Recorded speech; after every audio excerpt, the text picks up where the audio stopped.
Alrighty, welcome into the Gary Ayd Show here on the Cave, cavetalkradio.com, the Cave Talk Radio app for Apple and Android, and of course Facebook Live, Amazon Alexa. Great to have you aboard. Gary Ayd, Rich Anselmo, go until noon as always.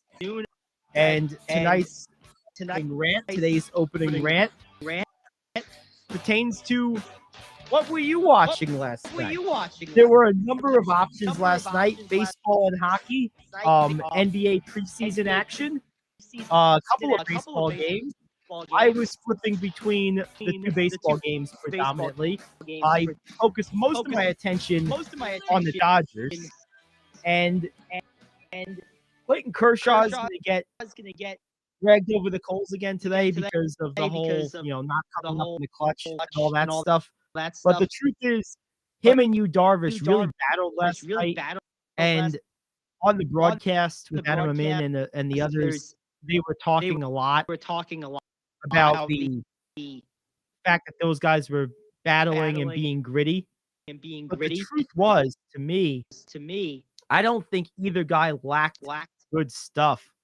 I think both offenses put good wood on a lot of good pitches. And I think that this is the thing about this series is both teams are capable of good pitching and good hitting. I just think the Dodgers are at both. This is a good win for San Diego. It certainly makes the series interesting again. Obviously, it's a best of 5. The Braves got even last night. We'll get to that in a moment. But getting into this game, there were bunts in this game. There was a beautiful play by the pitcher of Dodger. It wasn't Kershaw anymore. It was one of the guys from the bullpen. I don't recall his name, but he pounced off the mound. I thought it was Greg Maddux. Pounced off the mound on this bunt that was pretty well executed and was able to get the guy at home, which was a really good save a run. The Padres ended up winning anyway, but there was a lot in this game. A lot of defensive plays. There were some plays at the wall on both sides with center fielders going back. There was just a lot of great defense. This is a well-played game, an entertaining baseball game. It didn't take forever. There was a good score, a lot of action. There was base running. There was defense. There was pitching. There was hitting. It was a great baseball game. If this game is going to be anything like the rest of the series, I found my new favorite series. That was tremendous last night. It was. I enjoyed it. And Josh Hader. Yes. And we were up. The Brewers dumped him way too fast. They should have let him go through his little slump. He's not the first player, though, that came back from paternity leave and had an immediate slump. Yeah, he's stressed, man. It's like, oh, crap, I got to take care of this bloke now. Yeah. But he was great. He was nice. They called on him in the 8th. Not normally an 8 to 9 guy. He's one inning. Right. But he went out in the 8th that they needed and just dominated the 9th.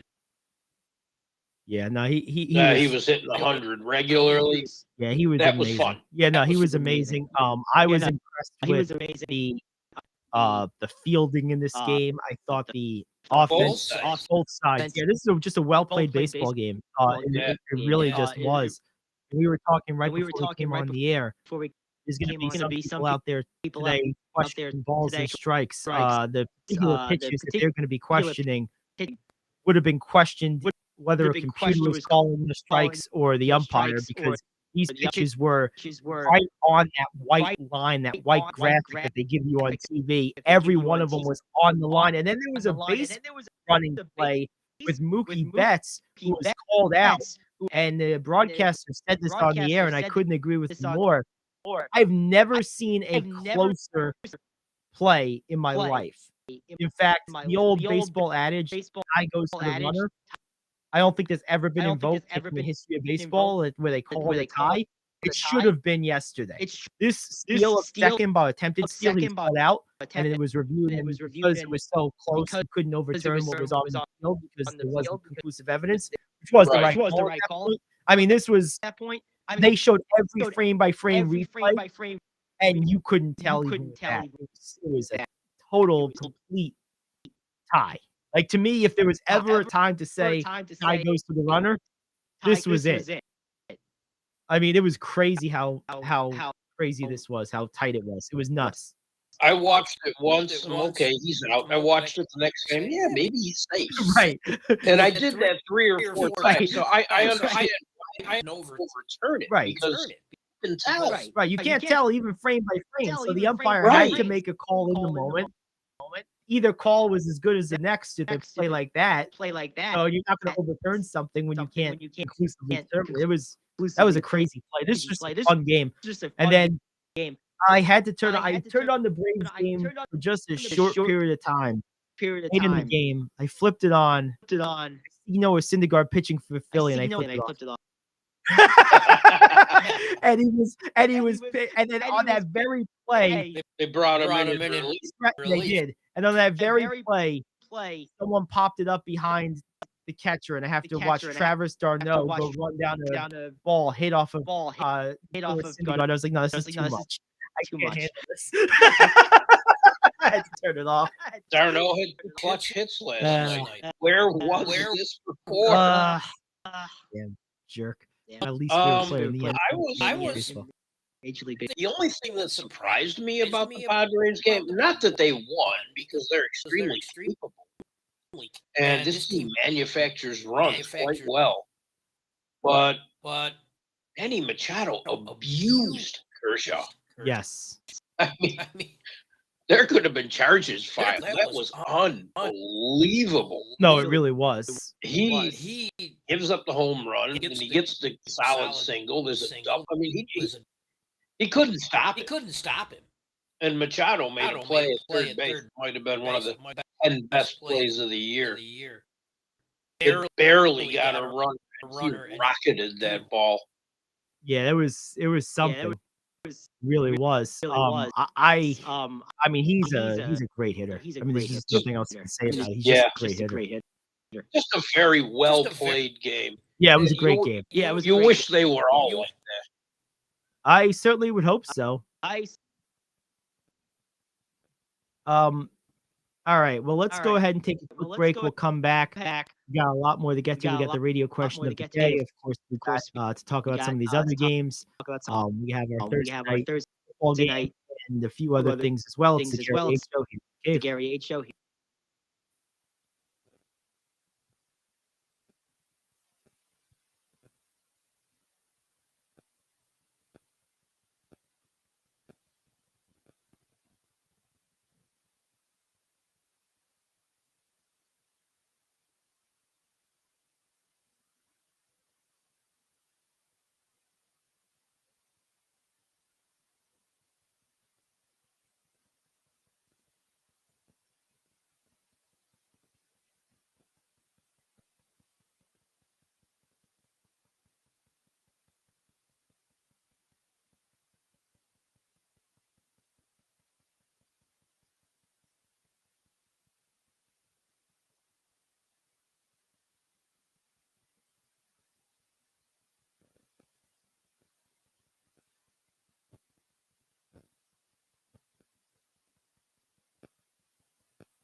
Let's get back to the Gary Ayd Show on the Cave, Orange County's conversation station. All right, we're back. And getting to this Braves game real quick before the question of the day. 3-0. Braves win. Kyle Wright, 6 shutout innings. Classic example of good pitching beating good hitting. Although I will say, as much as I don't like the Phillies, I never tire of watching Bryce Harper swing a bat. Even his swings and misses look like he's like gonna smash the air. Like you're gonna hear like a sonic boom when he misses. It's just incredible. They do. They do. There wasn't a lot of reasons for me to stick with that, but Danby Swanson's over-the-shoulder catch. Oh, that was crazy. Oh, my God. That was crazy. Yeah, that was amazing.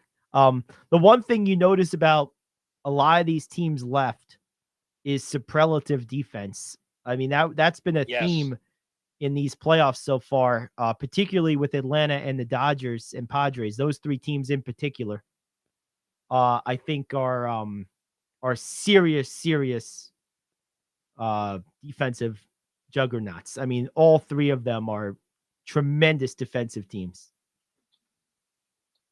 They are. And it's great to watch. The Guardianas play good defense, too. The Guardianas. And your story yesterday made me laugh. Oh, I know. About watching that. Wasn't that terrible? That was so bad. But I know I'm a bad influence. But you look at this game, the way the Braves really just took care of business, pitching and defense, couple of timely hits. I feel like they're the better team, but Philly has an offense, and last night anyway, they were able to control it. They were able, the Braves, that is. The Braves were able to keep it under wraps. Harper and Schwarber were just not able to really time up right. And I have to tell you something. I didn't realize they dropped a stat in this game. I think it was this game. Kelly Jansen, yes, the closer. He has more playoff appearances than anyone not named Mariano Rivera in baseball history. I was shocked to learn that. Look how many years he was with the Dodgers. Yeah, I know. He's been around a long time. Yeah. And that is the funkiest, craziest delivery I've ever seen. Every time I watch him pitch, I was like, he's just doing that for effect, right? And then it's like, wait, he does that every pitch. Yeah. There's a few pitchers that do that drive me nuts. If I was hitting against them, I'd be, whoa, wait a minute, throw normal. Right. Yep.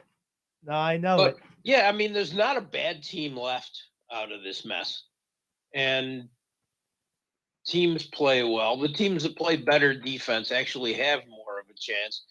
And I'm looking at Atlanta. They dominated with pitching last night, but the night before, Fried didn't. So you never know what you're going to get. I mean, when does Schwarber go nuts? Right. And like you said, Harper, I mean, everyone can either be a swing and a miss or gone. His swing is just so ferocious and fast. It is. When the bat is going through the zone and like recoiling back on his backswing, it looks like one of those, like, you know, those like fan effects that they use in movies where it makes it look like there's multiple of the same thing, like that shadow fan effect. It looks like that. Like his bat is moving so fast, it looks like there's more than one bat head during his backswing. It's just crazy.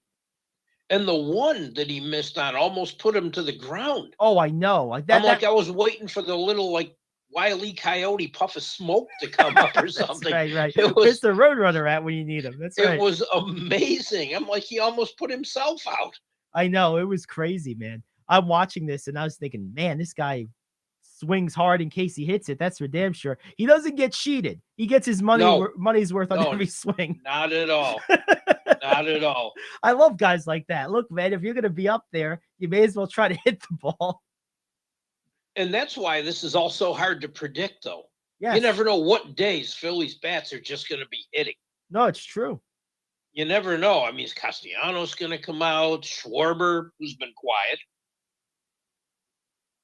You just don't know. And I think all of these series are more interesting than I thought they were going to be, except the Yankees one for some reason. Mm-hmm. Yeah, no, that Yankees series, that's my least exciting series. It really is. I just feel that the Yankees are better than Cleveland. So I just think don't, Cleveland can pitch as well as them. yeah, And relief pitching is on point. 2 I through just 4. don't think they can score runs. That's what I was just gonna say. I agree with you. Beyond Garrett Cole, Cole is a definite advantage Yankees. But beyond Cole, I agree with you. The Indians pitchers are right there. But yeah, to your point, and you're absolutely right. It was exactly what I was gonna say. Their offense, they just don't have enough offense to keep. I mean, the Yankees are gonna score. It just Right. it just is. Even without DJ LeMahieu, which I believe they miss, and I think they're gonna miss him badly if they end up playing Houston. They are. Because Houston has a lot of them guys that just grind at bats, create pressure situations, put pressure on the opposing pitchers. Like Houston's entire lineup basically does that. The one problem I've seen with the Yankees all year is there a strikeout waiting to happen through a lot of their lineup, and DJ was one of those guys that wasn't. He was one of those guys that would extend at bats, foul off 6 pitches, draw a walk, put pressure on guys, put the ball in play, make the defense work.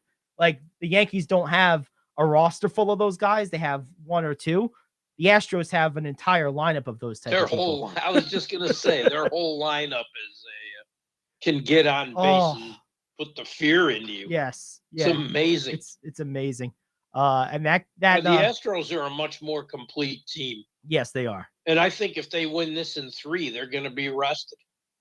I agree. I totally agree. Although they announced Castillo going in game 2, right? Yep. Kirby in game 3. I'm like, where the hell was that 2 games ago? Where's Kirby when you need him? I know. On the bench. Thank you, Service. That's right. I'm picking on managers and coaches. Yeah, I'm about to put you to the test today with the top 5 and find your 5 favorite managers across sports to pick on. Like, oh, geez. Rich's shit list. The anti-Christmas card list. You know what? We're going to do that today. So okay, that's going to be the top 5 today. You get a little fair warning because it came out organically, but that's going to be today's top 5. Top of hour 2. I had a top 5 in my head that came out organically on something you said. Oh, I'll save it. Maybe we might have time today. We could do a double dip on the top 5. Why not? Let's stick with one. All right. So my mind doesn't work that well this early. Oh, okay. Well, get some more of that coffee. In fact, it doesn't work late either. Somewhere in the middle, right? Somewhere between 12 o'clock and 12:15. Much hockey last night. So much hockey, huh? And a game went to overtime. I'm not going to sleep on that. Overtime. Think I'll go to bed? No. Yeah, I gave up on the Dodgers game and heading into the 8th inning. It got too late for me. I was just too tired. But I watched enough of that game to know that was one of the most enjoyable baseball games I've watched all year. That was just a great baseball game. You miss Hader being Hader again, and it's so nice to see him back. I did miss that. I did. Oh, it is nice. All right. Well, let's hit this radio question of the day, and we'll come back and answer it. It's the Gary Ayd Show here on The Cave. They say a bird in hand is worth 2 in the bush. I am KO, back in a minute with your sports question of the day. Come on, you watch the news. Be prepared to pay more taxes. Then if you owe back taxes or haven't filed in a few years, get ready. The IRS, the largest collection agency in the world, will be coming after you with the power to collect taxes by any means they want to. Don't panic. Call my friends at Get a Tax Lawyer first. Their job is to negotiate with the IRS and save you money. They're experts at it. That's all they do. And you can trust them. In some cases, they have reduced a $50,000 tax bill to less than $1,000. If you owe the IRS $5,000 or more in back taxes, call now for a free consultation. Call 800-691-7987. 800-691-7987. That's 800-691-7987. Front Office Sports reports that non-fungible tokens have become one of the most popular revenue streams for college athletes in the nil era. Existing sports memorabilia brands have jumped on the bandwagon by creating NFT products. New companies are being created to leverage the evolving market, and existing brands are putting more cash into NFTs than any other segment of nil activity. It's a smart investment, at least according to the National Research Group, which determined that while 2/3 of sports fans still prefer having a tangible collectible in hand, 64% of sports fans are open to the idea of learning more about NFTs and would consider purchasing one in the future. Question: are you collecting tangibles or non-fungibles? See, I want my fudge. Oh, funge. I'm sorry. Didn't we do this before? I thought we did. We did. Yeah, I thought so. Well, I'll start. Okay.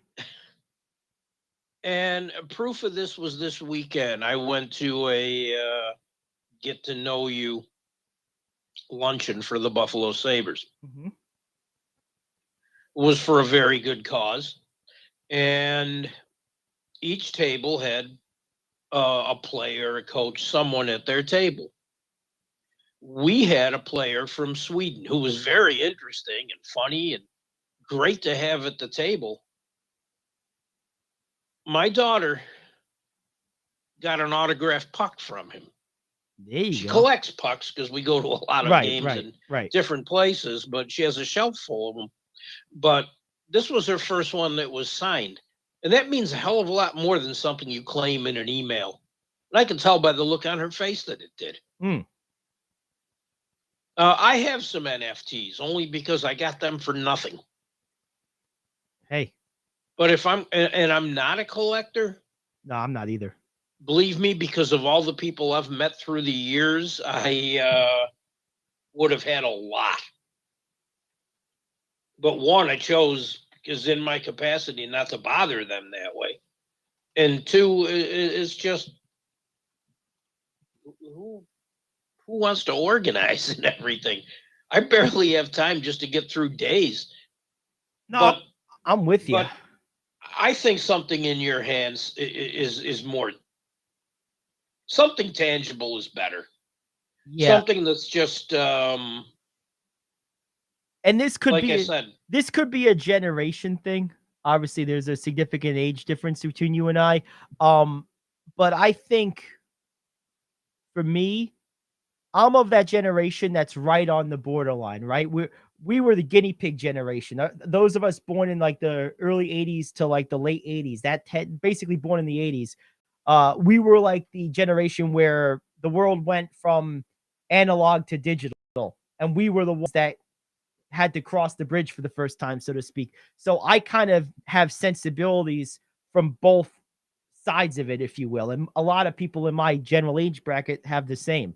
It's a real sociology study, as a matter of fact, psychology study. There's been a lot done about it, about how that subsect of the millennial generation, the older millennials, of which I'm one of, are sort of a unique generation because of the timing of our upbringing. But the reason I preface that is that for me, it really depends a lot on the item. Like, for example, I much prefer files for audio versus CDs or cassettes, which I also know how to operate, but I much prefer files. I'm not in your generation. I prefer files. Right. Okay. Yeah. So it depends on it. I converted albums, CDs, and got rid of most of my physical media. Right.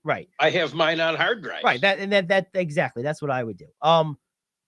I think with something like a card or a stock, for example, I'm not buying what they call ETFs in the stock market.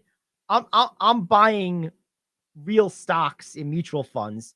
And same thing, if I was going to get into the sports collecting business, I want the physical, tangible assets. I do.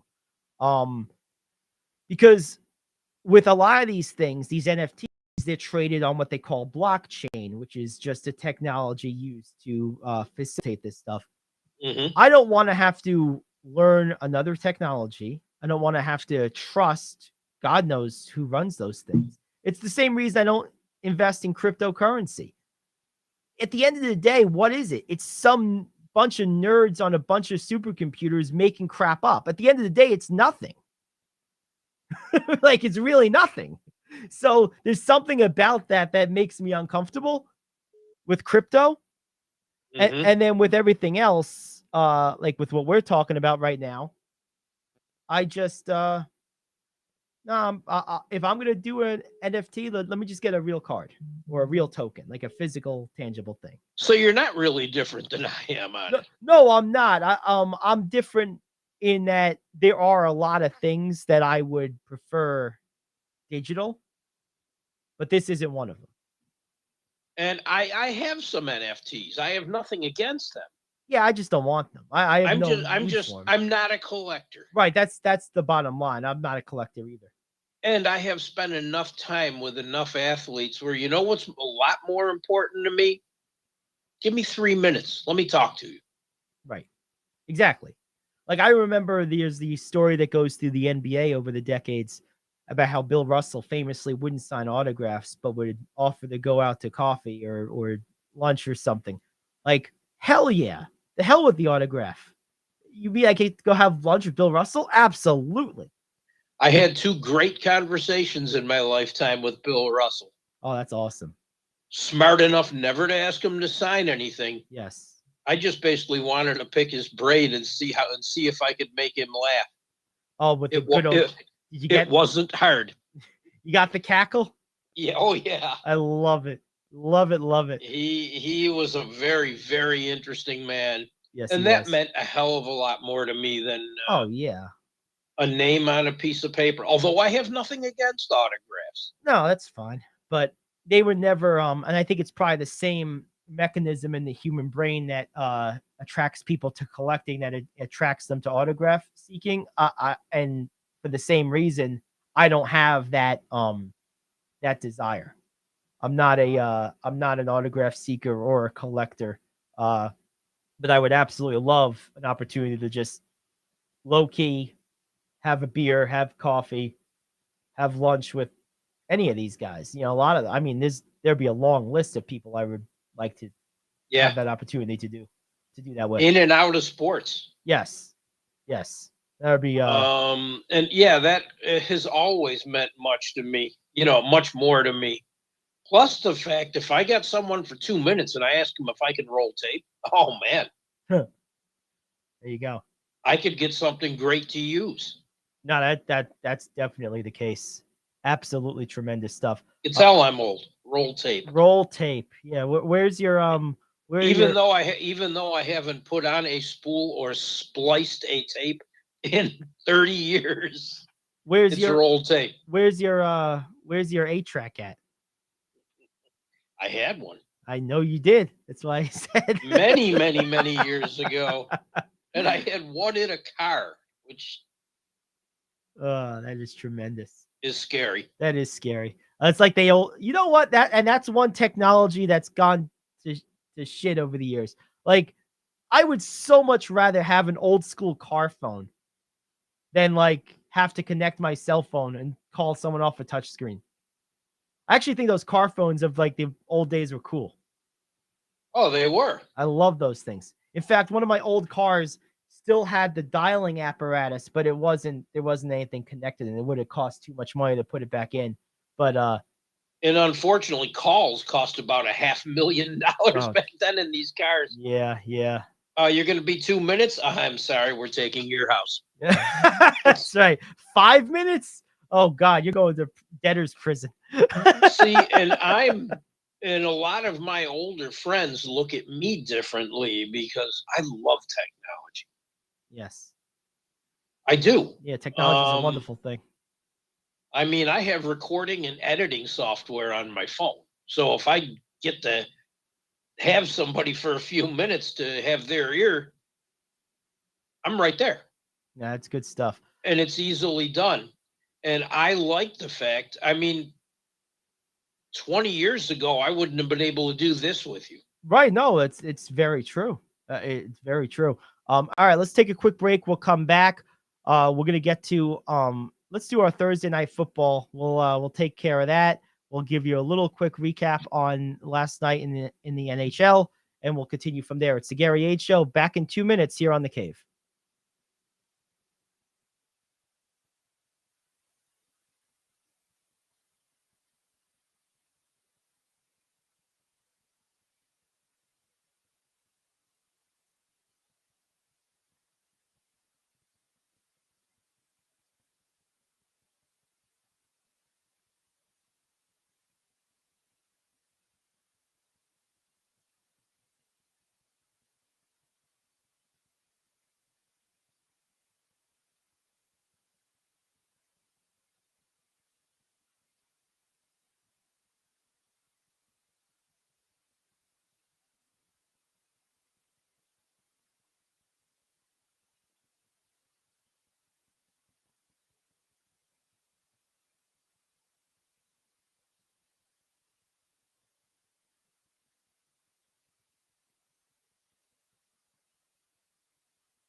Join the Gary Ayd Show right now. Call 845-734-CAVE, 734-2283, or download the Cave Sports Talk, the Gary Ayd Show on Cave Talk Radio. Alrighty, so before we get into the NFL, interesting piece on CBS Sports by Colin Ward Henninger, excuse me, with N's, no M's, Henninger, basically describing the fact, and I think he's right, that Draymond Green's lenient punishment for punching Jordan Poole, it was the headline, and he says agreeing or disagreeing with the lack of suspension likely reveals your previously established thoughts about Green.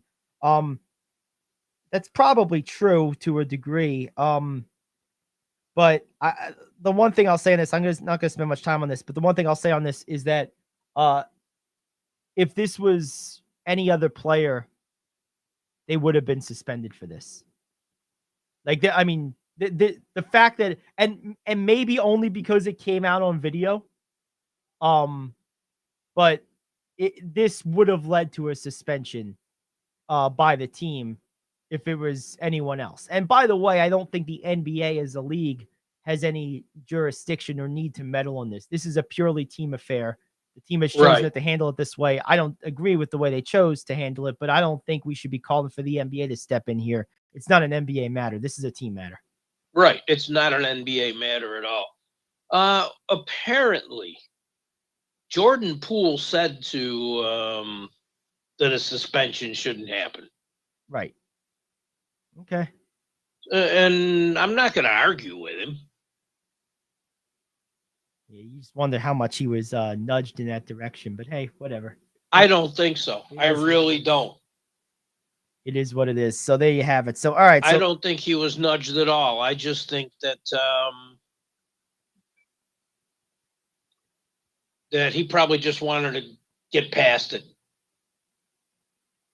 Well, tonight, Amazon about to have its signature moment in the sun with a sterling NFL matchup between none other than the Washington Commies and the Chicago Cubs. I mean, Bears. Where is this game at? In cyberspace. No, this game is in Chicago. Okay. Yes. So these are two of the worst teams in the NFL. Let's pull all the punches here. These teams stink. And to that end, Vegas line reflects it. Over or under of just 38. a spread of 1. What's that? How many people in the stands? Yeah, probably. By the end of the Yeah. third quarter? Right. Or what? Yeah, exactly. No, these numbers are horrible. Over under 38, spread of 1, and there's not 1 point of positive money along the spread, over, under, or money line. You can't get positive money betting this game because both teams are so bad. They can't imagine who's going to be worse than the other, so they're just not going to lose on it. If there's ever a game, to borrow one of your phrases, Rich, one for the family to miss, maybe the team should miss this game too and just call it a tie and move on with our lives. What a disaster. Think so too. Oh, what this a is mess. Terrible. I even asked you yesterday. I said, dude, do we have to pick this game? We do. These teams have won 3 games between them. How and in they're the hell and they're did they lucky do to it? have done that, right? Exactly. They hadn't played each other yet, but they won 3 games. I have no idea how. I mean, these teams are brutal. I'm gonna pick the Bears because they're home, and I like Justin Fields a little bit better than I like Carson Wentz. Carson Wentz, and that's really it. I did the exact same thing for the exact same 2 reasons. I could also see I almost picked Washington because if Carson Wentz has any personal pride or competitive zeal, he's going to come out focused and ready to prove his coach wrong today. I know Rivera apologized, but he still said what he said. But I don't know if Carson Wentz is capable of being a good NFL quarterback anymore. I think he's a mistake waiting to happen. Yeah, that's how I feel too. But then again, so is Chicago. I mean, this game just sucks. This is one of those weeks. I'm glad I don't have Amazon Prime because I won't be missing anything. I've got baseball anyway that'll hold me over. And yeah, you see, to me, what I would like to look at, I'm looking for a way to find this game interesting. I mean, like you could look at some of these props here. Like you could say if you want to get some money, halftime Chicago leads, or there's the score at the halftime, winning margin. I mean, if you're gonna try to be involved in this game in any way, I think you have to put some juice on it to make yourself want to watch it, and I think you have to be creative with where you place those bets. This game is likely to be brutal, or it's gonna be like 48-45, like the Seahags and the Lions from a couple of weeks ago. Because why not? Hey, you said Seahags. All right. I have another old adage that I use, and it's never throw money on bad teams. I don't care who they're playing. That's fair. Ever. That's Put fair. a dime on a bad team. That's fair. I won't make a prop. I don't want to be interested in this game. No, I think that's fair. There's baseball playoffs going on. I don't need to be interested in this game. Yeah, this game is not. And it's that's dreadful. I actually think if you attempted to, you couldn't put together a worse potential matchup in the entire NFL than these two teams. Even like the Lions are capable of fireworks here and there. They can score occasionally. They'll still lose, but they can do something entertaining. Like these two teams, like you said, how they won 3 games between them, I have no idea. They're incapable of defense. It's like the old saying, we might suck on offense, but at least we're terrible on defense. That's true. It describes both teams. All right, enough of that garbage. We both got the Bears. If you're really that bored, download an app on your phone, play a Tetris or something. It's a better use of your time. I'm amazed we spent this much time on that game. What a disaster. What a disaster. All right, we got a couple minutes before the last break of the hour. Why don't you give us the NHL roundup for the night? Night 2. We had 6 games on the slate. The Avalanche came out and just pounded the Blackhawks 5-2 in their home opener. Their banner raising ceremony was one of the most intense I have ever seen. It was amazing. The Bruins beat the Capitals 5-2. Both teams banged up and affected Washington more. Hurricanes beat the Blue Jackets 4-1. But Carolina star Patrick Laine is out with an upper body injury. Who knows for how long? Montreal Canadiens, the worst team in hockey last year, scored with 17 seconds left and beat the Maple Leafs 4-3. Makes me laugh harder when people say, oh, this is the Maple Leafs year. No, it's not. I just needed one game to tell me that. The Kraken had a 4-2 lead in the third period, and everything felt comfortable until the Ducks said, we ain't losing to this team at home. Gordon Bombay came out of the stands to coach the third period. Oh, yeah, and overtime. Ducks 5, Krakens 4.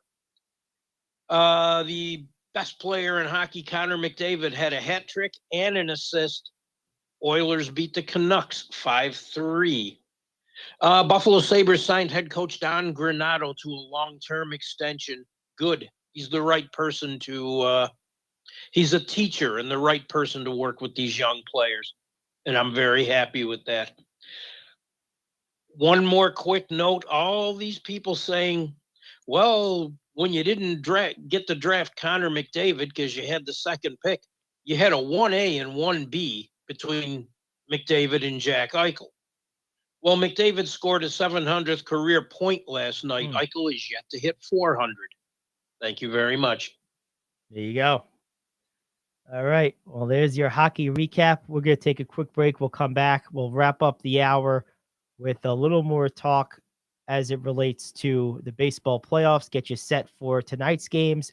And then we will, of course, go into hour 2, top 5 news you can use, NBA preview on tap for the second hour. It's the Gary Ayd Show, back after this here on The Cave.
Let's get back to the Gary Ayd Show on The Cave, Orange County's conversation station.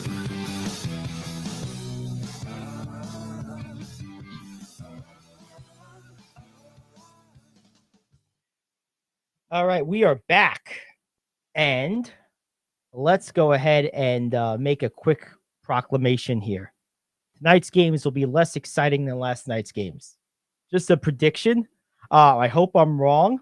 I have higher expectations, I think, for the Astros game than the Yankees game tonight. I think the Astros game promises to be a potentially really enjoyable pitching duel, if you're into that, with Castillo and Valdez. Good pitching matchup with the Yankees and Guardianas too. Bieber and Cortez actually advantaged Cleveland there, but this has not been a kind postseason to date for top shelf starters, Rich. Most of them have gotten batted around pretty consistently. Although in the first round, Cleveland's two both did fine. Bieber and McKenzie were both outstanding. Yes. But yeah, this is, again, a team that can score and a team that can't score. Although I think Cortez can be beat if the Guardianas can manufacture a couple of runs. Get Bieber 3 runs, and you might be able to do something. Might have a shot. We'll pick up the baseball conversation in a second. We have a question here in the chats here. Fan wants to know number 15 NC State versus number 18 Syracuse in college football. Who you guys got? I got the Cuse all the time. I got the Cuse as well. Let's go Syracuse. They're having a great year. Yes. Yeah, I'm not going to pretend to know a whole lot about college football, but I do know that Syracuse fans are exceptionally rabid. And is this game in Syracuse? That's what I don't know. That was my only hesitation, but I went with the Cuse. I'll tell you what, Syracuse is a tough place to play. It's a real home field advantage. It is. That makes a big difference. And I've been to a game there. I've been to basketball games there. I've been to football and basketball games there. Yeah, I've never been to a football game there, but it's a great atmosphere. I've certainly seen it on TV, and I've also experienced it, secondhand, having spent a lot of years in that part of the state during my collegiate time down the road in Oswego. The level of fervor, there were 3 things that got people worked up into a frenzy. There was Syracuse football, Syracuse baseball, and Laker hockey, Oswego hockey. Those 3 things, hockey games in Oswego were similar to major events at a building twice its size.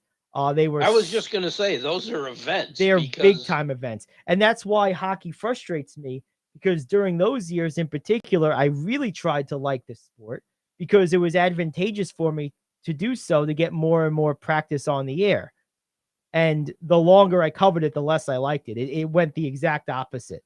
And it's a tough sport to call, Gary. Well, no, I wasn't even calling it. I was just covering it for the newspaper. I was doing intermission reports. I just don't like the game. I just don't find it fun to watch or listen to. I just don't like it. And I've tried over the years for various reasons to change that, and I just can't do it. I find more excitement in a 3-2 hockey game than I do in a game where both teams combine for 7 field goals. So, to each his own. Yep. Yeah, I just can't do hockey. Hockey and soccer are the 2 sports I can't get into too bad. I've tried, especially with hockey. But now getting back to the baseball. So we got our pick there. I got Syracuse in that one. Rich does too. And as far as Cuse football, I think they're still undefeated. Yes, they are. Okay. Yep, that they are. College football is another sport that if there was more presence in my area where I currently reside and grew up, I'd probably be more into it. I'm the same way. But it's just not a big presence in New York State. It's really not. I mean, Syracuse is by far the most popular program in the state, and I would think it's fair to say it's a mid-level D1 program. It is. I mean, it's certainly a higher level D1 program than NC State, but it's nowhere near in the same stratosphere as an Oklahoma, let alone something like Alabama or Ohio State. Right. It's just not in that realm either. Right. There is not a football team in New York State that is. There's not. No, Syracuse is the closest thing you have. I mean, there's not. I mean, I'm in Buffalo, and University of Buffalo is a mid-major. Right. Years ago, you had Hofstra on Long Island. They folded their program about 8-9 years ago. Yeah. They had a quarterback drafted too a long time ago. Well, I know Marcus Hofstra. Colston, the former Saints receiver, was probably the best player to come out of Hofstra. Yeah. He was a pretty good pro for a while. And you mentioned Oswego. Yes. I'll tell you, there have been a few Oswego players in professional hockey, too. Oh, I believe it. I mean, I know Eric Selleck was one of them. Yeah. He was there while I was there, as a matter of fact. I covered his games, and he was one of those guys that you just knew was the real deal.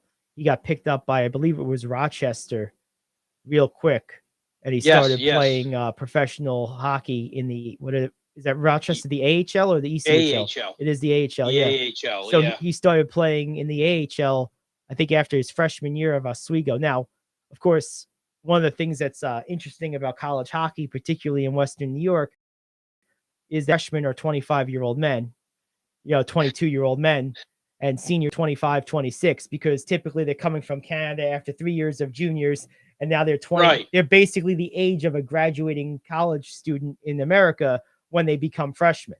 So right. There were a couple kids this year that were drafted at 19 and still have one more year at juniors they have to play. Right. And have already committed to go like to Michigan State. Right. So if they're really good, they come into the NHL after their sophomore year. What's funny is when you watch. But yeah, you could stay and come in at 24 or 25. Right. What's funny is like not every college team gets to take these guys. Usually it's the Northern Hemisphere. Michigan, Western New York, those areas. And it's funny, occasionally Oswego would play a team from further downstate, and their freshmen would be freshman age. Their seniors were the age of our freshmen. And it was like picking on the kids. It was like, come on, man, this isn't right. Niagara University here, just outside of the Falls, has a long-standing relationship with Canadian junior teams and bring a lot of Canadian kids down to come to college. And it's an odd dichotomy, but it works. Hey, whatever works, right? So, all right, well, there you have that. Let's take a break. We got the top of the hour coming up, top 5. And today's top 5, it's a fun one. We're going to bring out the Haterade. We got Rich Anselmo's top 5 coaches active now. Active guys. Oh, active. Across the 4 sports. So you don't have to do it in one sport. You can do it across the 4 pro sports. Your top 5 active coaches, managers, whatever you call them in their sport. Your top 5, we'll just say head coaches who are active right now that you just can't stand. You just don't think they're good at their job, basically. So that's what we got coming up for the top 5. Back in 6 minutes. And that's what we got. Back after this. It's the Gary Ayd Show here on The Cave.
This is the moment we've all been waiting for. It's time for King Talk Radio's Top 5. All righty. Let's bring on the hammer, baby. Coaches get mad. They especially get mad at their fellow coaches when they think they can do a job better. So, hey, Rich, this is your wet dream, man. This is what all coaches want to do. God, I could do that better. Who are those 5 guys? I think the goose that went out on the field last night. Oh, that was funny.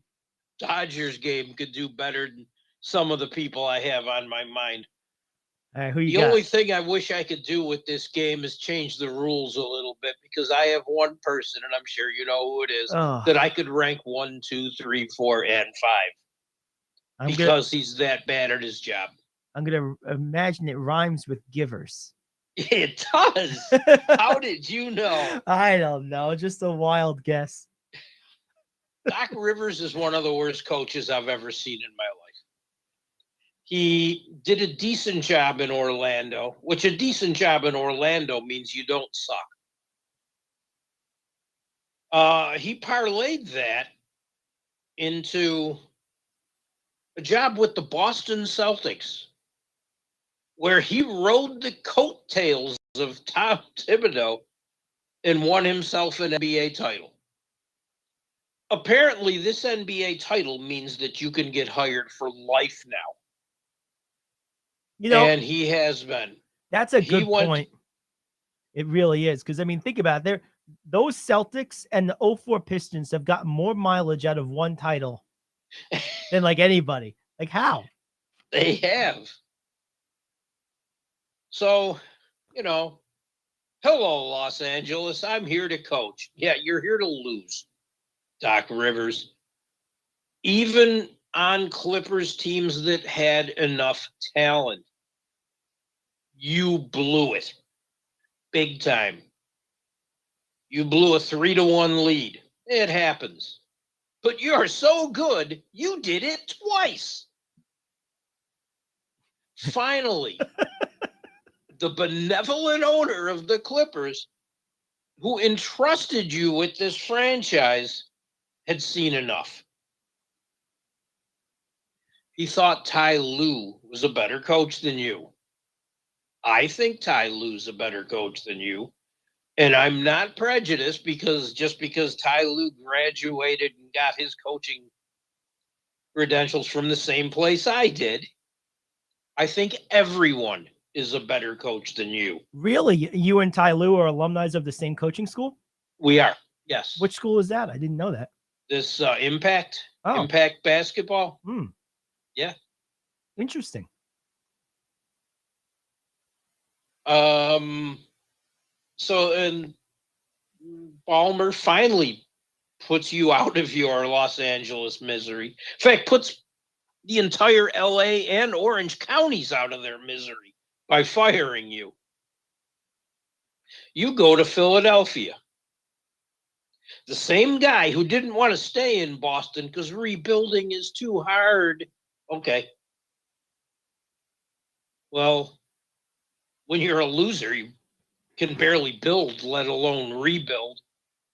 You have underachieved every year in Philadelphia, and why you're still there, I have no clue.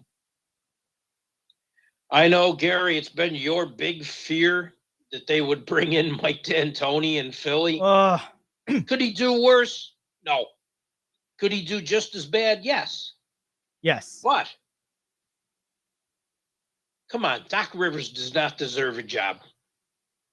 There's one. Okay. I kind of figured that one. Who else? Currently coaching, Nate Hackett. There he is. I know, you're a big boy now. You're all grown up. You call yourself Nathaniel. No, you're Nate. You don't deserve the name Nathaniel. I suffered with you here in Buffalo. Yes, you suck. You suck at your job. I'm sorry, but you do. You sucked as an offensive coordinator. Why? Anyone thought, wow, a guy this bad of an offensive coordinator would make a great head coach. Is pretty pathetic, too. You are not a head coach. You are not an NFL head coach. You weren't an NFL offensive coordinator. The only reason you got some chops there is because you were an offensive coordinator in Green Bay. You had Aaron Rodgers. I could be an offensive coordinator in Green Bay. Toby could be an offensive coordinator with Aaron Rodgers. Come here, Toby. We got you a job. I can retire now. Let's go. I'm going to open this field up just a little bit. You can include guys if you want. You don't have to, but you can include guys if you want who are maybe don't currently have a job but are still in the lexicon. So I'm thinking guys like Gase and D'Antoni, people like that who aren't currently employed but very well could be in the future still. Oh yeah, that does a lot. Yes. That really does a lot. Yeah, I wanted to throw those guys in there. They don't have to currently have a job. They just have to be like active. Like we're not going to talk about, Frank, not Frank Reich, who's the guy who was the coach of the Jets in the 90s with Al Toon and whatever. Oh, wasn't that before Rex Ryan? It was, yes. So we're not talking about guys who are clearly not coaching anymore. Okay. Well, that opens up some new stuff because I was getting Kotite. Rich Kotite. That was the name I was thinking of. Oh, geez. So we're not including Rich another Kotites. one who was a terrible offensive coordinator. Right. But why do people think bad offensive coordinators make bad head coaches? Hello, Cliff Kingsbury. I see you. You're third on my list of coaches who just suck at their job. Yes. You're a loser. You had a losing record in college. You were handed a high draft pick quarterback and decided, I should just destroy him because I won't win with him. I don't win anywhere with anyone. We got the name Bruce Kozlet in the chats here. Oh, yes. and that's going way back. And I don't think he is still looking. He could be. I got a good one for you. What about Kingsbury is on my list. Kingsbury? Okay. I can see that. Mike D'Antoni. Oh, yes. Not coaching now. Right. Shouldn't be. Correct. You take this great offense. Why is it usually offensive guys who are even worse at this? They should be better.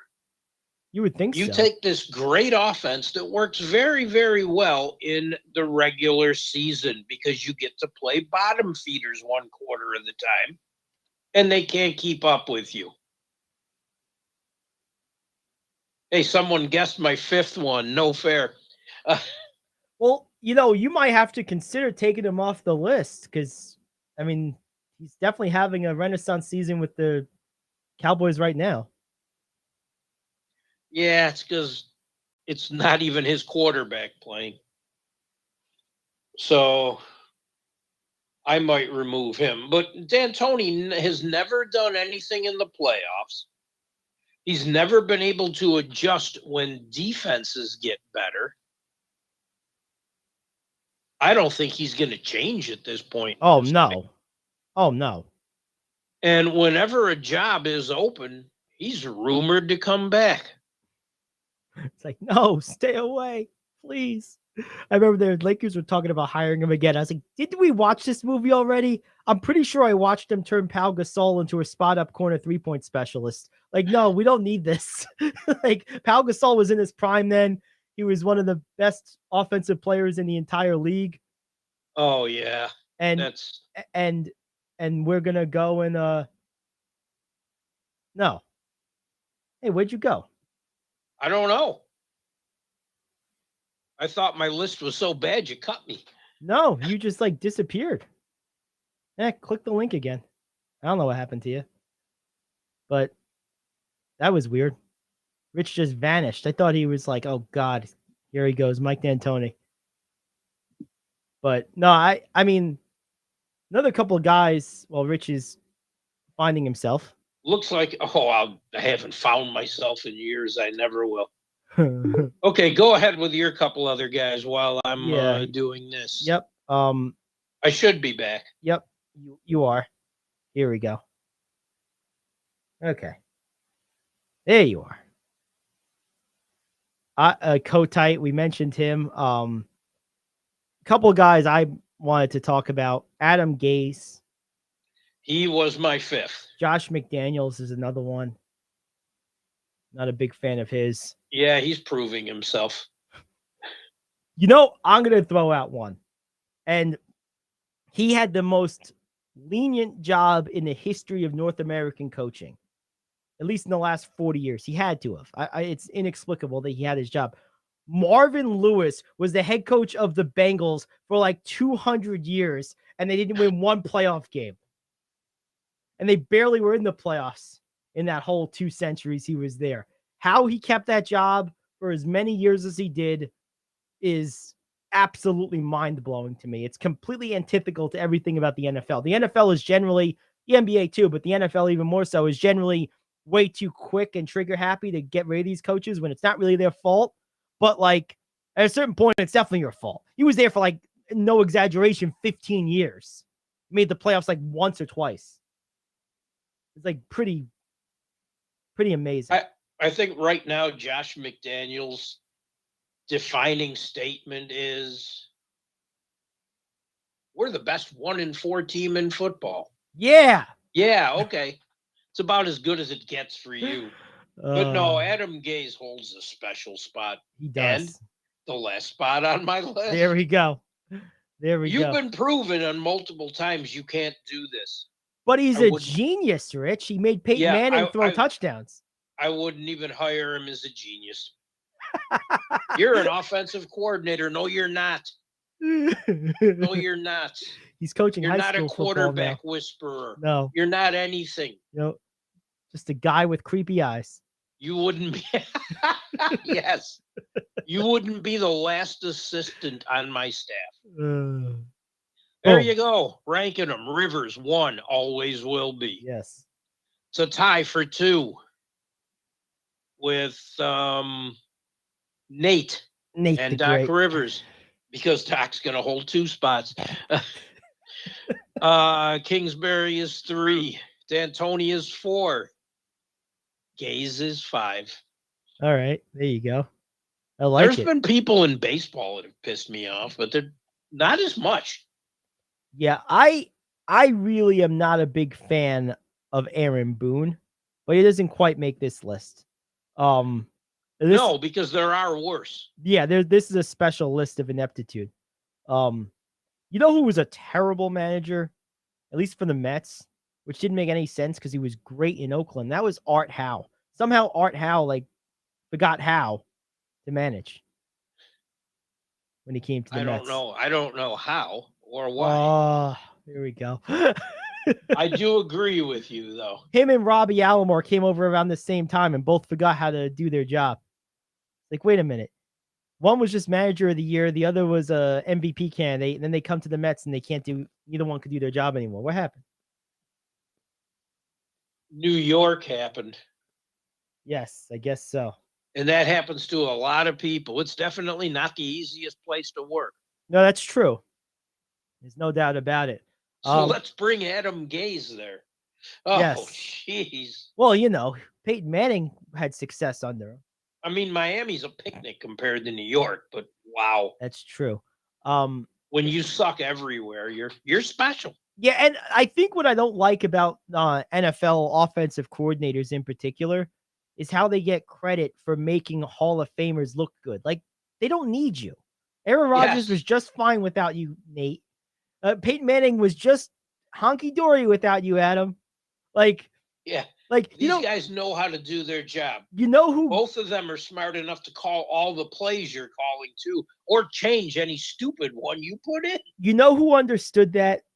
Tom Moore. Tom Moore knew he had the best job in America. He's like, I'm the offensive coordinator on a Peyton Manning team. I'm going to stay here until they won't pay me anymore. I don't need to be a guru. I don't need to be a hot anything. I'm collecting my check, cheerleading from the bench, and have a front row seat to watch one of the greatest ever do their job. And I am in a great spot. I am in football heaven. There's no pressure on me. I don't got to do anything because Peyton calls the damn plays. It's been too long in the 90s, and the Bills, when they were making their run, had an offensive coordinator, Ted Marchibroda. Hey. Oh, he ran that no huddle. He ran that K-gun, they called it then, which wasn't named for Jim Kelly. It was named for Keith McKellar, their tight end. But Indianapolis hired him away and said, oh, he's going to turn us around into a great offensive team. No, you don't have Jim Kelly. Jim Kelly and Andre Reed and then Thurman Thomas they didn't come along with him. What happened? I thought we were getting those guys too. You don't have all those guys. Yeah, that matters. And they're the guys that make that offense work because there wasn't a lot involved. Right. They did everything on the run. Yep. And I think that makes it easier for any quarterback. But it doesn't mean I would hire the offensive coordinator. Of course not. Of course not. Oh, I'm going to throw out my list here just for shits and giggles. It's going to be very similar to yours. My number one, though, is Adam Gase. He's the worst coach I've ever seen. He's absolutely just insufferable. He's my number one. Number two for me is going to be Mike D'Antoni. Number three will be Doc Rivers. Number four, I have a name you didn't mention. Mike Brown sucks.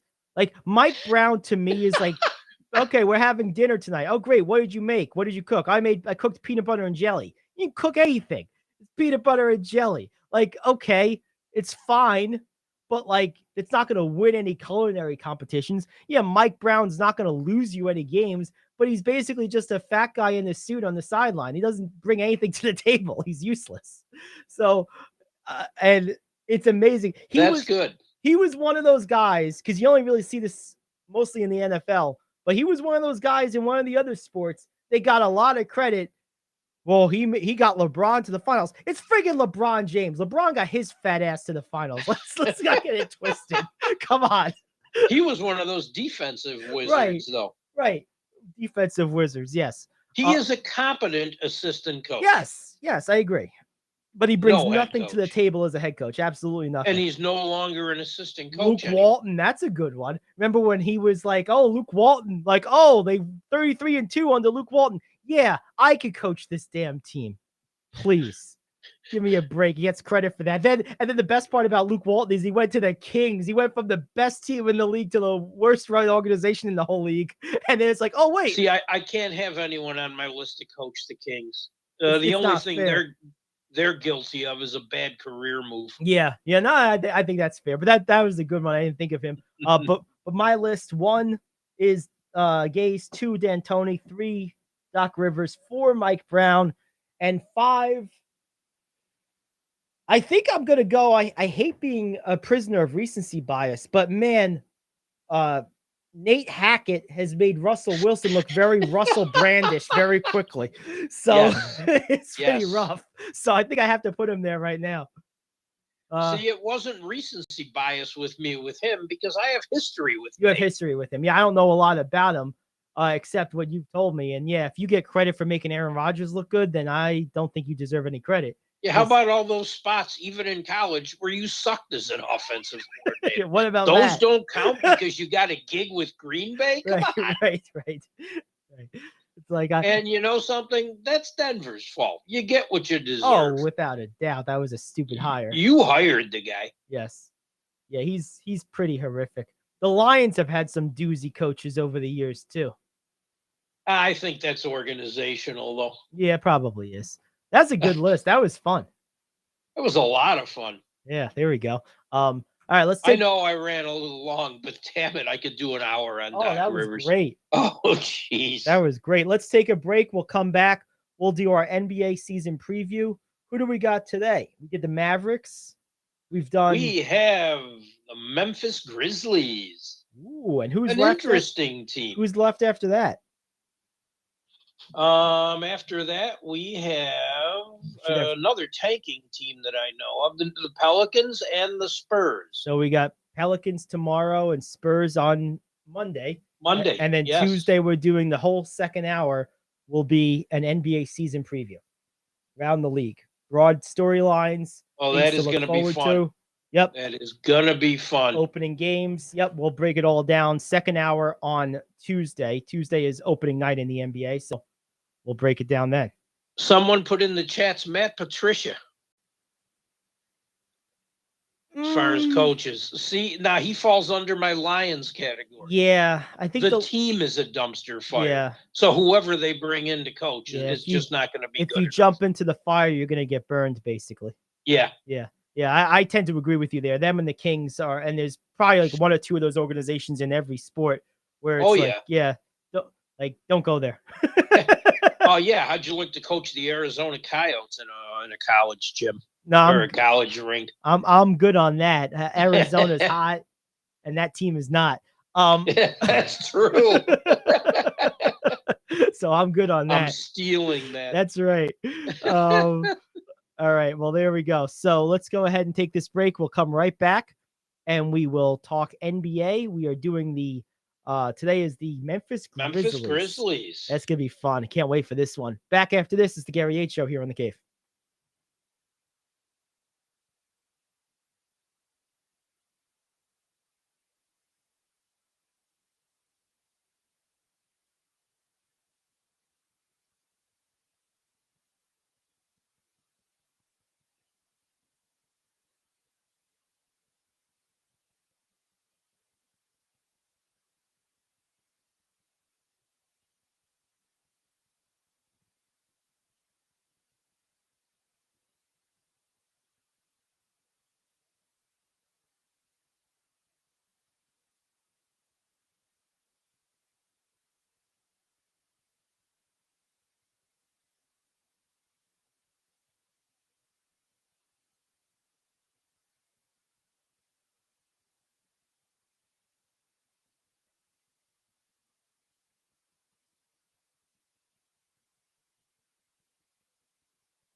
Let's get back to the Gary Ayd Show on the Cave, Orange County's conversation station.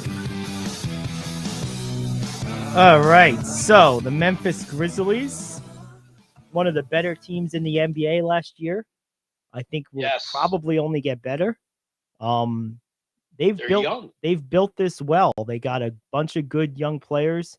They got a couple of good veterans. They got a good coaching staff. They would not appear on our last segment. Absolutely not. I like this team, Rich. I think this team, if all breaks right, they could be a contender. They could be a Western Conference Finals team. Yeah, I agree. That's what I was just going to say. I completely agree. This team is built really well. They won 56 games last year, which was second best in the Western Conference. And they got a good roster. I mean, you have Steven Adams, of course, Desmond Bane, Dylan Brooks, of course, Ja Morant, Jaren Jackson. I mean, this is a good team, man. Every good roster has to have an alpha. Yes. Ja Morant is that and more. Oh, yes. And putting stuff around him. Bane really had a breakout season last year. Really did. He's only going to get better. I expect Brandon Clark to have a breakout year. Agreed. I think he's going to get a lot better. Jaren Jackson Jr. is a perfect number 3 on this team with Morant and Bane.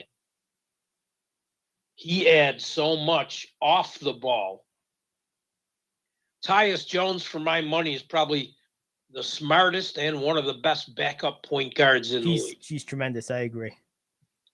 Danny Green, little veteran leadership. Steven Adams helps in that regard as well. This is a nice roster. A very nice roster. Dylan Brooks is only going to get better. Oh, yes. So there's guys like Clark and Brooks take that next step. Bain continues improving. Jackson and Morant, you've got a great group here. A little thin.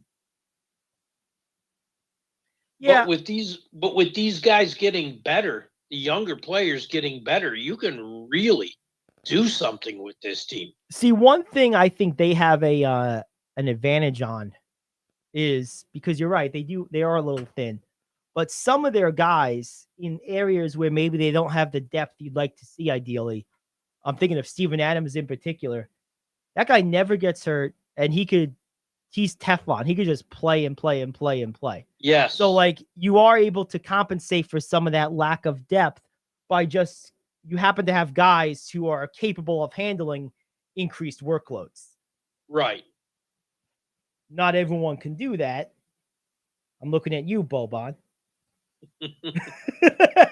I love Boban. I don't care what you say. Oh, I love Boban too. But he's a dead ringer for 10 minutes and not a minute more. Right. Right. I like Danny Green coming off the bench on this team too. Don't put him in a starting role. He's past that. Yep. I mean, he's going into his 14th year. He's had a long career. But coming off the bench, he's perfect. And he's one of those guys, every era seems to have a handful of these type of role players that winning seems to follow them around the league. Oh, yeah. But look at the ages and what you have. I mean, Morant's only played 3 years. Bain's only played 2. And he's not a finished product yet. Clark has only played 3 years. Jaren Jackson has only played 4, all homegrown. I hope they keep this team together, or most of it. You're probably not going to be able to keep everybody, but if they can keep the combination of Morant, Bain, and Jackson, and then always have like a Steven Adams type, maybe it won't be Steven Adams himself, but like, someone like a Valanciunas, a Steven Adams, a McGee, an Andre Drummond, guys like that. Every team needs one of those guys. Oh, yeah. And Dylan Brooks is a homegrown guy, too. That's another good one, yeah. They have drafted well. They have built well. It looks like a lot of these guys are here for a while. Jackson is. By the way. Of course, Moran is. This is a nice team. A well-rounded team. The one they really have to look at in a year and say we've got to keep is Desmond Bain. Agreed. Before I forget, I saw this yesterday and didn't think to mention it. Kelly Olynyk recently played a pickup game in which John Stockton was playing at 60 years old, and Olynyk said, "Yeah, he's strong as hell and he never misses." Oh my God! So that was fun. I always wonder about that, like how long these old NBA players stay active in playing pickup games, and if they do it all, or if they just say, "I've played my basketball and never pick up a ball again." Some do. I'm looking at you, Eric. No. Oops.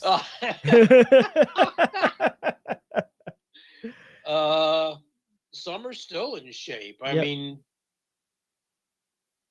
Jordan's no kid. Right. No, Jordan's about 60 years old, right? He could still beat probably almost everyone on his team. Hey, that's why his team always stinks. Is I think he wants to make it sure it stays that way, so he doesn't put anyone good on the team. I don't think he has to do much to make sure it stays that way. Yeah. But yeah, I mean, some players just do. Well, don't forget now, Stockton's kids all played. Right. I think 2 or 3 of them played in the G League. Yeah, David had a cup of coffee in the NBA. Yes. I think he was at the Lakers, as a matter of fact, on a like couple a 10-day times, contract. Yeah, actually. a couple of 10-day contracts, yeah. Yeah. And didn't one play in the PBA? Yes, the PBA, yeah. That also might have been David, as a matter of fact. No, it was a different one. It was a different one. Okay, yes. Okay. Yeah, who also was in the G League at one time. So I'm sure Stockton always played with his kids. And, he never, Right. he just never got out of shape. I feel like Karl Malone never got out of shape either, but he hasn't probably touched a basketball since he retired because he's too busy cutting down trees and throwing around boulders. Probably. Being a hick. He's a straight up country bumpkin. Wilt was like that in his career. People wanted to sign him in his 50s. Yes. Because they knew he could go out there still. Yep. He was still in great shape. Yep. I mean, he played other sports competitively after basketball. Right. And people wanted to sign him to get 15, 20 minutes a game out of him at 53 years old. Isn't that something? He probably could have pulled it off too. He could have, and I think he knew he could have, but he never wanted to tarnish the legacy. Right. And yeah, it's I completely buy that. It's a good reason. That would have been like the ultimate story though. Oh yeah. I mean, like that would have been unprecedented. No, but getting back to the Grizzlies, where do you peg them in the West? When all's said and done, It's hard because there's so many unknowns. Yeah. In the West, I see them probably finishing third and maybe getting to the conference finals if the Clippers are injured, if the Lakers are injured, if there's a lot of ifs there, but if these things happen, I see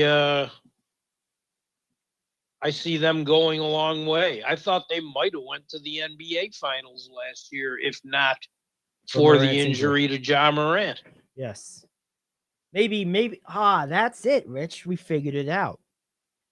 Ja Morant and Draymond Green are boys, so Green was getting retribution for Poole breaking Morant's knee.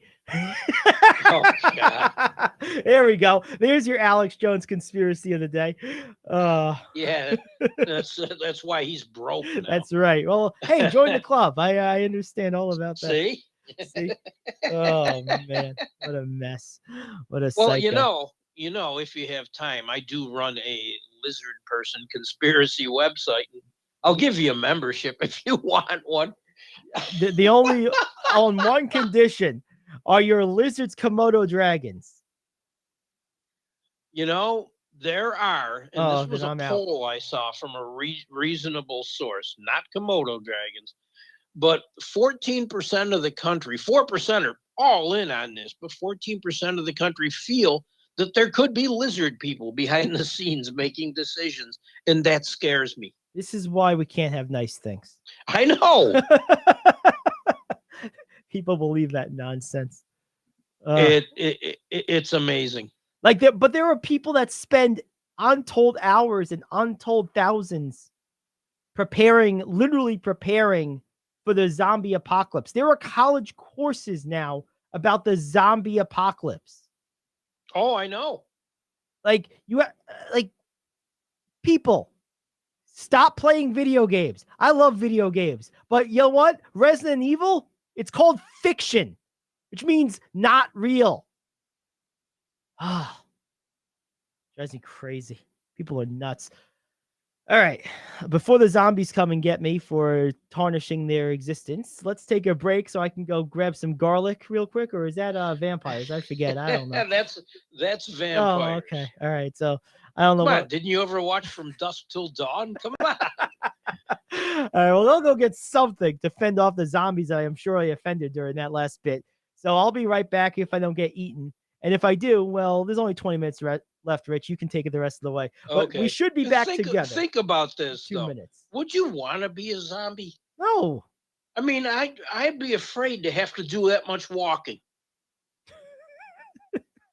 I'd rather be a vampire. Right. Go sleep in the ground and then come out at night and drool over people. There you go.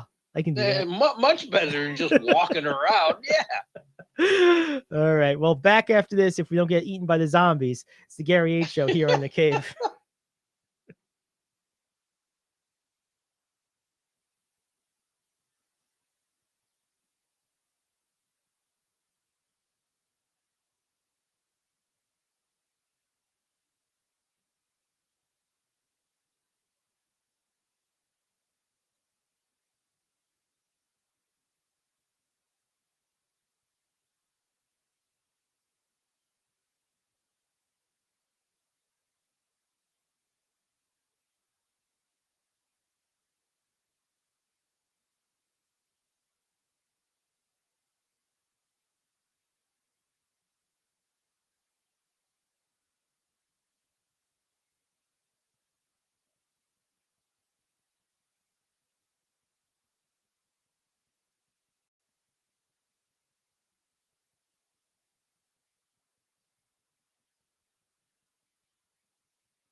Let's get back to the Gary Ayd Show on the Cave, Orange County's conversation station.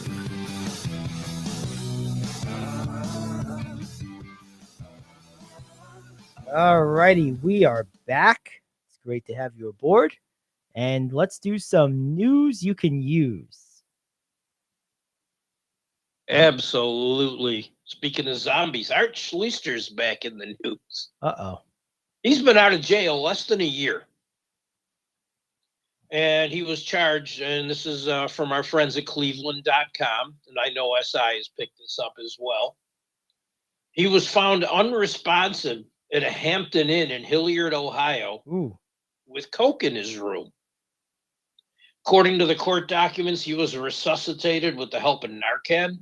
Oh, yes. 5th-degree felony, carries a potential prison term of 6. But he's done numerous stints in prison. I mean, he had a gambling addiction when he was in the NFL. High draft pick. He played 13 games for the Colts, and he was suspended for gambling.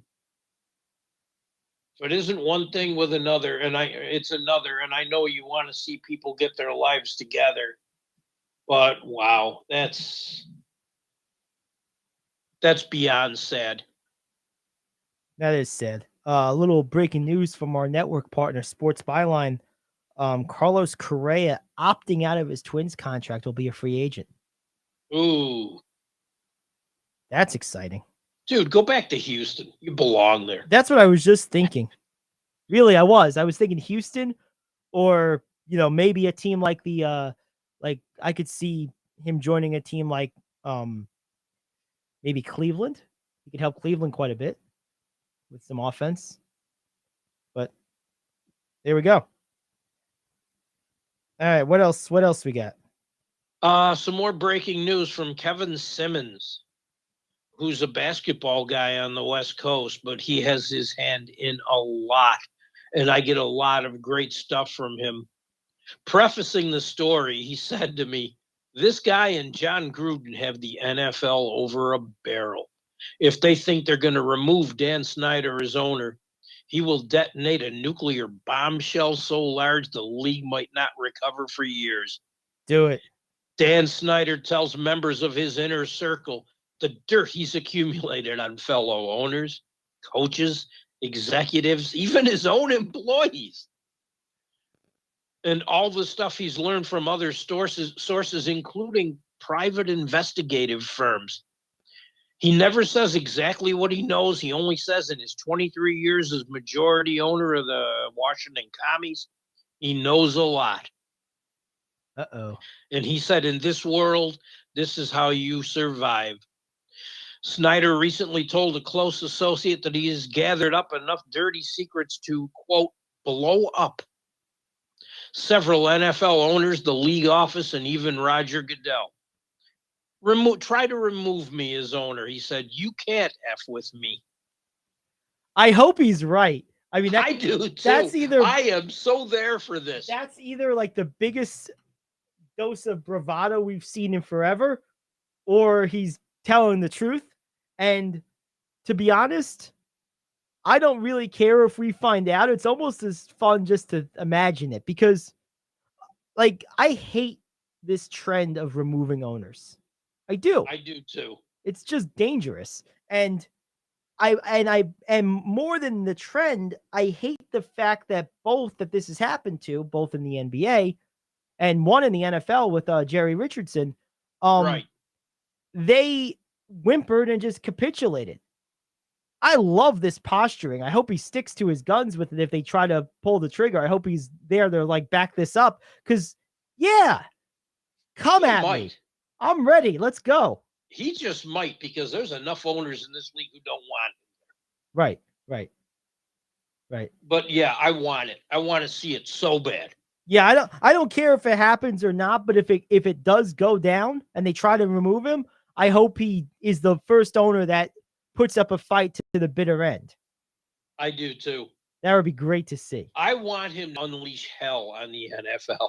I really do, because things I have been saying for years, that I have found out from other people that I firmly believe are true, and a lot I have yet to say on the air, and I won't for certain reasons. But someone with as much inside info as that could easily do a number on this league. Yeah, and see, I have no interest in having the NFL marred by something like this, other than if you try to, cut someone else's head off, I expect that person to fight back. Yes. Yeah. I mean, because Right. I know And I I don't would. think he would come out with this if that were the case. Right.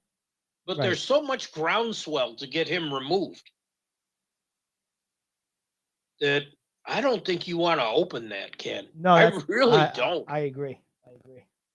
All right, what else we got?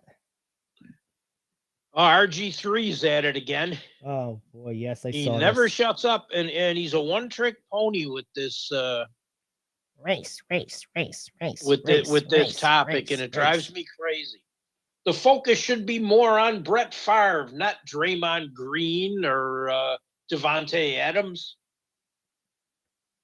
First of all, Draymond Green and especially Devontae Adams are newer stories. They're a lot more recent than Brett Favre. This story has been played out. It's all over the place. Wait. So you're telling me that as time passes, new stories take the place of old ones? Yeah, I think it works that way. Oh my God, I didn't know that. Wow, that's interesting. So, come on. What an back idiot. off. What It has an nothing idiot. to do with race. Race. The Favre story's not that interesting. We know what he is. Right. And if this is proven, I hope he gets punished to the full extent. I Right. don't care what color he is. Right, it makes no difference. Just like yesterday, we were talking about Devontae Adams and how this whole thing is stupid. Like, And just for the record, that's a non-story. Oh, now the guy's suffering from concussions.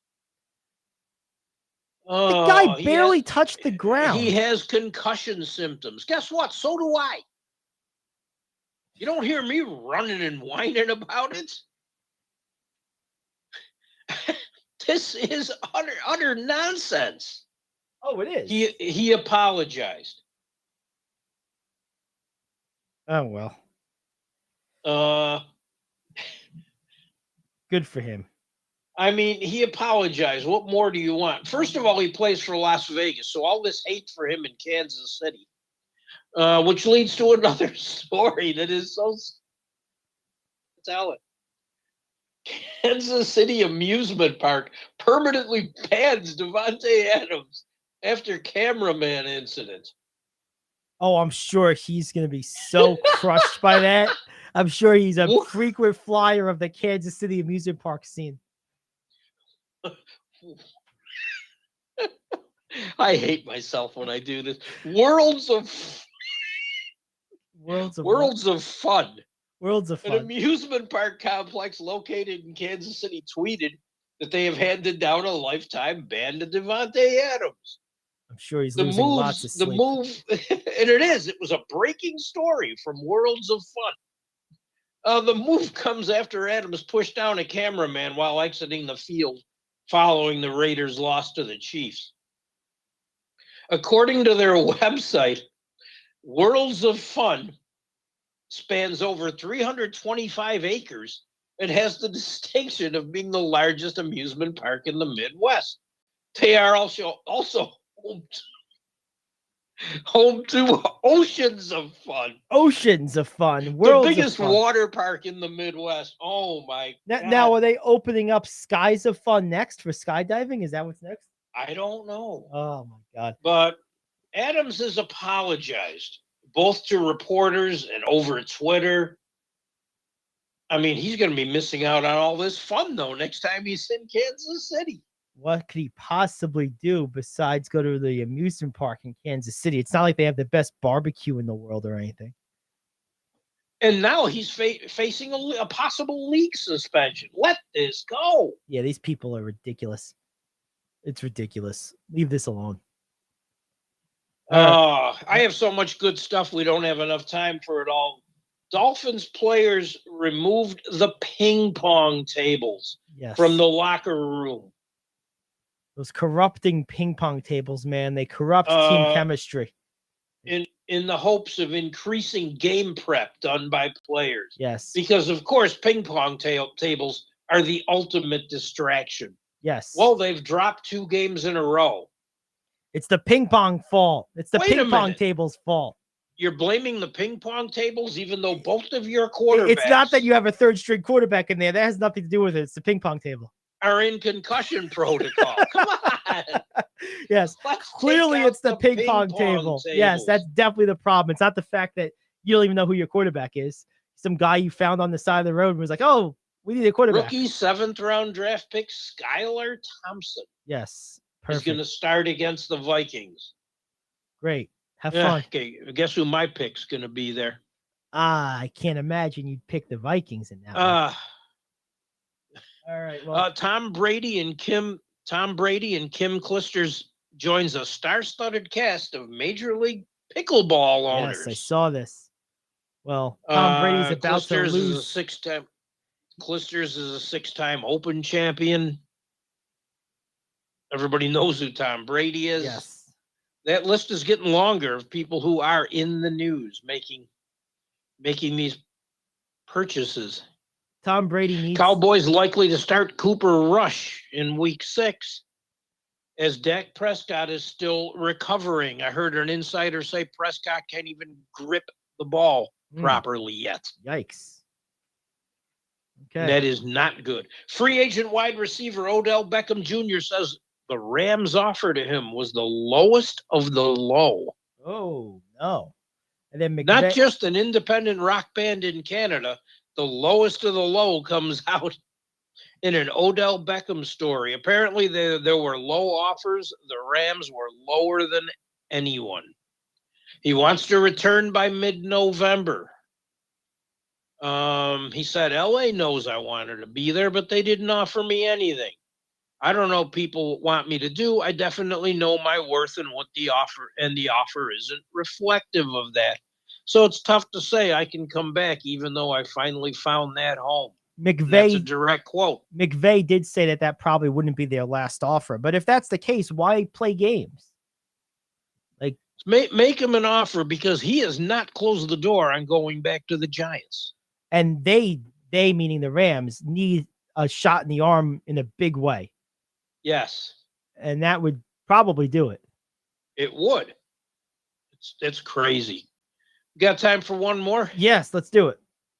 Marshawn Lynch to join the Thursday Night Football pregame show. You couldn't get this guy to say 2 words when he played. Now you can't shut him up. He's on commercials. He's all over in Seattle with Kraken games because he's a part owner of the team. And now he's doing this. I like it. Marshawn is a funny guy. Wow. When he lets his guard down, but that is pretty funny because you're right. I think in a 12-year career, he said 5 words. I'm only here so I don't get fined. Yeah, he said that 5 times. That was it. He said the same phrase 5 times in 12 years. And now he's all over the place. Unbelievable. We got one more if you have it. I think I have something. If I can find it. Yeah, well-deserved. Penny Hardaway in Memphis agreed to a 2-year contract deal where he's going to get 2 more years on his deal.